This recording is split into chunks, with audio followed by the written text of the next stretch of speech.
पाहिजे संतांना ओळखण्याची।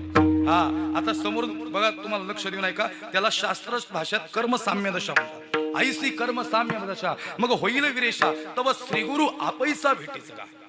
म्हणजे आंब्याने कधी पोपटाला पत्र लिहिलंय का वाई? आंब्याने कधी पोपटाला पत्र लिहिलंय? शुद्ध पोपटराव मी आंबा, लई दिवस झालं तुमच्या आठवणीत, आता मी पिकून बसलोय तरी वेळात वेळ काढून माझा स्वाद घेण्यास यावे, कळावे आपला आंबा। असं पोरांना आंब्याने कधी पोपटाला पत्र लिहिलंय? नाही नाही। मग आंब्याने पोपटाला पत्र नाही लिहिलं मग पोपट आला नाही असं झालंय का?